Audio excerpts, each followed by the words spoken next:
கிறிஸ்துவுக்குள் அருமையானவர்களே, ஆண்டவராகிய இயேசு கிறிஸ்துவின் இனிய நாமத்தில் உங்களை வாழ்த்துகிறேன். இன்றைக்கும் யோபுவின் புத்தகம் 8ஆம் அதிகாரம் 11ஆம் வசனத்தை நாம் தியானிக்க போகிறோம். சேர் இல்லாமல் நாணல் ஓங்கி வளருமோ?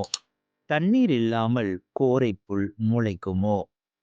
செடி கொடிகள் ஓங்கி வளருவதற்கும் செழிப்போடு இருப்பதற்கும் தண்ணீர் தேவை.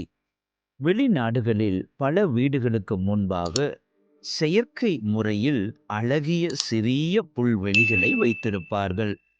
காலைதோறும் குழாய் மூலமாக பூ போல தண்ணீர் பாய்ச்சுவார்கள். அப்பொழுது அந்த புற்கள் பசுமையாயிருக்கும். உங்களுடைய ஆத்துமாவும் ஒரு புல்லை போல்தான், ஒரு புல்வெளிதான் அது. அதற்கு தண்ணீர் ஊற்றுபவராக பரிசுத்த ஆவியானவர் இருக்கிறார். உரமாக வேத வசனம் இருக்கிறது.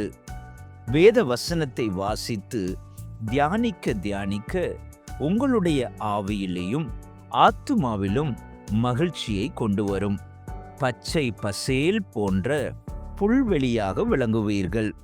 ஆகவேதான் சங்கீதக்காரன் சொல்லுகிறான், சங்கீதம் 1:3 அவன் நீர்க்கால்களின் ஓரமாய் நடப்பட்டு தன் காலத்தில் தன் கனியை தந்து இலையுதிராதிருக்கிற மரத்தை போல் இருப்பான் என்று. சங்கீதம் 23:2 வாசித்து பாருங்கள். அவர் என்னை புல்லுள்ள இடங்களில் மேய்த்து அமர்ந்த தண்ணீர்கள் அண்டையில் என்னை கொண்டு போய் விடுகிறார்.